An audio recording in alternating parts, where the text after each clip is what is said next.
Hai, Assalamualaikum dan selamat sejahtera. Kalau korang suka video kali ini macam biasa guys, jangan lupa like, jangan lupa subscribe dan jangan lupa share juga video ni dekat kawan-kawan korang. Okay, kat mana-mana platform, Instagram ke, Facebook ke, tak kisah. Okay, terima kasih. So, hari ni aku ada sebuah kisah seram yang aku ambil sendiri daripada vlog. Bukan vlog, blog Fiction Shasha, di mana kisah ni mengisahkan seorang wanita yang bernama Wawa dan sahabatnya bernama Hana, dan ada sesuatu perkara yang aneh berlaku ketika diorang nak pergi balik ke rumah. So let's roll out.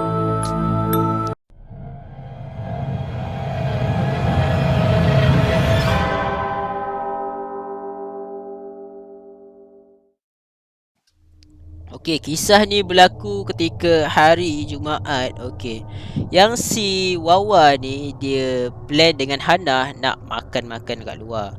Yang aku rasa tak boleh belanya apabila yang si Wawa ni duduk di Hulu Langat dan si Hana ni pula duduk dekat Putrajaya. So Hulu Langat ke Putrajaya tu memang sebelah-sebelah pun. Bapak jauh dia. Lepas tu dia pun pukul 9 malam si Wawa ni gerak nak pick up si Hana tu dekat Putrajaya untuk makan. Diorang plan makan pula dekat Nilai. Aku pun tak faham kenapa jauh sangat nak pergi makannya. Dah habis makan dalam pukul 11.30 malam. Diorang pun macam, Wawa cakap, weh, apa kata kita tidur rumah makcik aku lah. Dah pukul 11.30 malam ni. Bara tu, mata aku nak barai dah bawa kereta ni. Lepas tu yang si Hana pun macam, okey lah, Aku ikut je. Kalau makcik kau okey, kalau aku tumpang okey je. Lepas tu Wawa pun macam, okey lah, ons. Lepas tu diorang yang nak dijadikan ceritanya, si Wawa ni tak tahu rumah makcik dekat mana. Jadi dia suruh Hana ni pasang GPS. Dia pasang GPS, dia bagi tahu lokasi rumah makcik dekat mana. Yang si Hana pun cari. Okey, dah dapat lokasi. Okey, Wawa ni drive. Lepas tu dia lalu sebuah kawasan perumahan yang dia tak pernah lalu sebelum ni. Kawasan perumahan tu sangat sunyi dan usang. Macam Wawa ni pun uzon lah. Mungkin orang kawasan rumah ni memang jimat elektrik kot. Tanpa diorang sedar, GPS pun dah berkata, macam GPS pun tiba-tiba berbunyi, you have safely arrived. Macam tu lah kot bunyi dia. Dan diorang tersedar, depan diorang terdapat sebuah kuil lama. Kiri kanan dia semua semak. Hana pun pandang Wawa, Wawa pun pandang Hana. Salah jalan ni. Kau biar betul kau search apa tadi tu, Hana? Betul lah ni, aku search kawasan yang kau bagi tu lah, mak cik kau tu. Lepas tu macam, okey. Lepas tu yang si Wawa tengok balik, betul lah ni rumah makcik aku. Tapi asal kita lepas ke sini? Lepas tu Hana pun, aku tak tahu tu. Lepas tu Wawa pun macam, dia rasa dia tak sedar hati lah. Wawa pun minta dekat Hana macam, apa kata kita baca surah Kursi banyak kali. Okay, dia pun baca surah Ayatul Kursi, baca. Diorang search balik rumah makcik si Wawa ni. Alhamdulillah dah reset. Tapi bila diorang ikut GPS tu, diorang lalu dekat jalan lain pula. Diorang lalu ke sebuah perkampungan dan dia lalu ada roundabout kat situ. Dia lalu roundabout. Okey, dia ikut GPS tu. Lalu pukul 9. Okey, dia pun ikutlah lalu pukul 9. Dia lalu. Okey, GPS cakap turn right. Lepas tu yang si Wawa ni pun berhenti mengejut.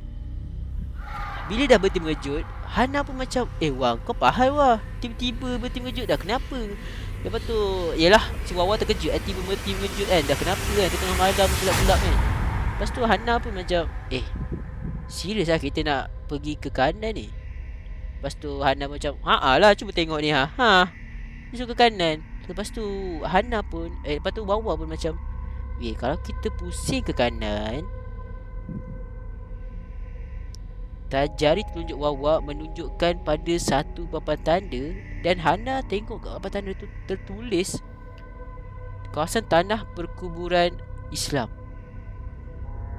Hana terdiam membisu. Lepas tu Wawa pun tekan minyak tak apa, dia straight je. Dia tak masuk kanan lah. Dia straight je. Dia straight cakap, kalau aku jumpa tanah lapang ke rumah ke, aku U-turn. Okay, aku U-turn, kita pergi balik roundabout tu, kita try cari jalan lain pula. Lepas tu Encik Hana pun okay. Lepas tu Wawa terjumpa sebuah rumah kayu yang usang, gelap gelita. Tapi depan tu ada ruang yang besar. So Wawa pun dia pusing kereta dekat situ. Bila dia dah hampir nak meninggalkan rumah bedak pusing balik tu, dia dah hampir nak tinggalkan rumah kayu tu, dia pandang kejap. Sepintas lalu dia terpandang ada sekujur tubuh yang memakai kain berwarna putih yang lusuh sedang cakap apa, mencangkung dekat tangga rumah kayu tersebut. Wawa pun macam push. Dia panik. Dia tekan terus minyak. Dia lalu pas perkumpulan tadi balik. Dia pergi roundabout. Dia ambil jalan lain. Tapi yang peliknya, bila dia ambil jalan lain, Wawa terjumpa balik kawasan perkuburan tadi. Ikut jalan lain, sama. Ikut jalan lain, sama balik. Patah balik tempat tadi. Member pun dah petak dah. Dia macam, aku lalu jalan lain tadi. Lepas tu dia berhenti tepi jalan jap dengan Hana.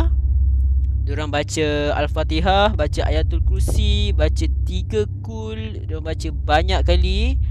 Lepas tu diorang teruskan perjalanan. Diorang nampak satu papan tanda telah tulis yang tulis Highway Lekas. Entry to Highway Lekas lah.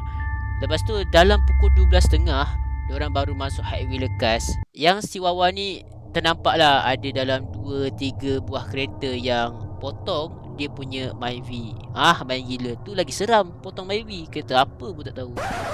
Lepas tu yang si Wawa ni cakap dengan Hana, ni kita dah sampai Highway Lekas ni, tidur rumah aku je lah. Lepas tu Hana pun cakap lepas tu dia pun cakap lah sekali kan, ni tak jauh pun, dalam 30 ke 40 minit sampailah ke rumah aku. Okay. Lepas tu Hana pun macam dia pun tengok, anggap mungkin Hana dah penat lah kan.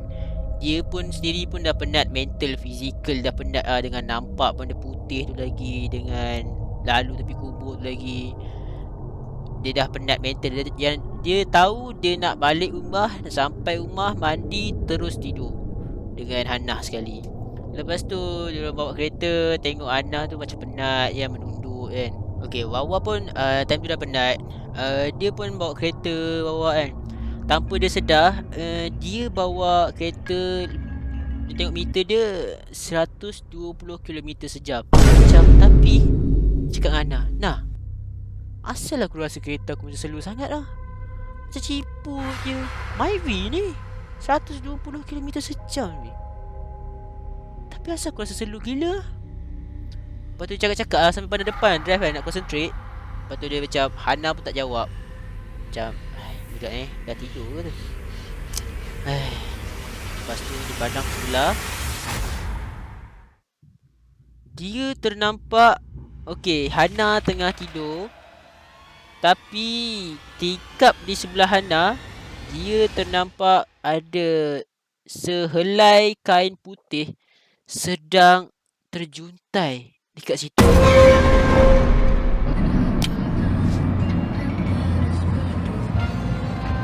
Potong.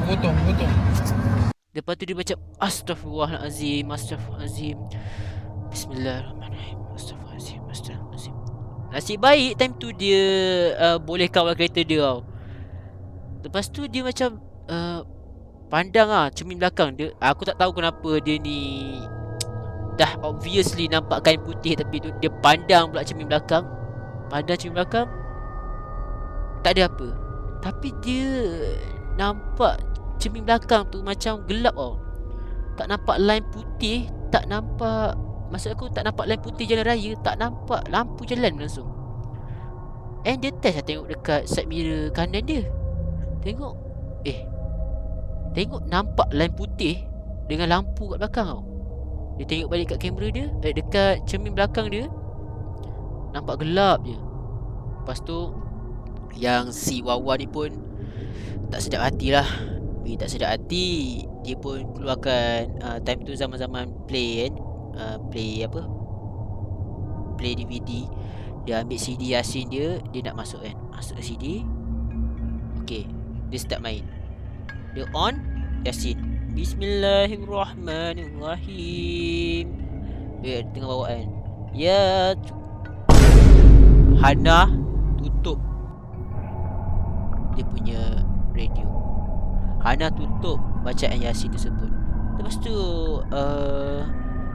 si Wawan ni buka balik kan, Bismillahirrahmanirrahim. Lepas tu si Hana ni tutup balik. Lepas tu macam Wawan, dia ni ajak main pula. Dah kenapa kan, tengah-tengah genting, tengah-tengah apa cakap, climax ni, tengah climax ni ajak main-main kan. Lepas tu si Wawan ni pergi tangan dia ke radio, on Bismillahirrahmanirrahim. Lepas tu dia ternampak pada cakap ekor mata dia, nampak pada mata putih dia, dia nampak Hana sedang tajam memandang pada dia. Mata bulat tengah pandang dia, macam pandang tajam kat dia, macam tengah marah. Lepas tu Hana pun Astaghfirullahaladzim, Astaghfirullahaladzim, Astaghfirullahaladzim. Lepas tu yang si Hana ni pun cakap, kenapa? Takut ke? Lepas tu start pada tu, yang si Hana ni pun dia meracau, kejap dia gelak, kejap dia menangis. Yang si Wawan ni pun cuba untuk kawal steering dia. Dia sendiri nyatakan dia hampir melanggar beberapa divider tau. Sebab si Hana ni memang cakap dah luar kawalan dah. Dah memang kena rasuk habis, orang cakap 100% kena rasuk lah. Bila dah sampai dekat satu tol, dia berhenti tepi jalan. Lepas tu dah berhenti tepi jalan tu, dia keluar dari kereta. Dia tengok si Hana ni, dia dah pingsan. Dah macam keletihan sangat lah, memang dah pingsan habis.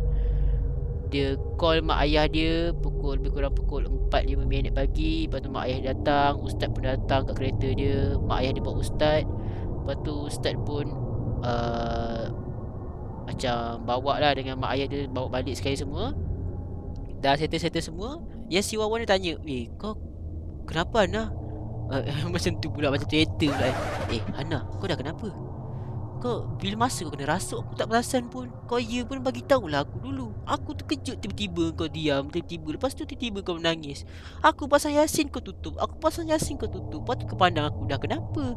Lain kali bagi tahulah dulu, kau rasa tak sedap hati. Lepas tu dari yang Hana ni pun bagi tahulah, sebenarnya sebelum kita masuk ke highway lekas, aku ternampak di side jalan, di tepi jalan ada seorang, tak tahulah dia orang ke apa, tapi dia memakai baju putih sedang melambai aku. Lepas tu aku pun tunduklah pandangan aku kan. Bila aku tunduk pandangan aku, tiba-tiba aku rasa macam kosong, gelap. Aku rasa macam badan aku lemah gila. Fikiran aku macam kosong.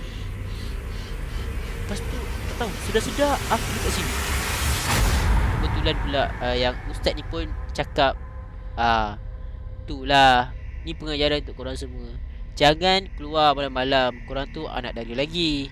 Kan dah kena rasuk. Nasib baik benda tu tak ikut sampai ke rumah. Buatnya kalau benda tu dah jatuh cinta dengan korang, ikut sampai rumah, nak menjawab pula dah sampai ke rumah lagi. Dah ustaz tu pun sound lah bagi pengajaran lah kan. Dan itulah cerita daripada Wawa dan Hana pada malam itu.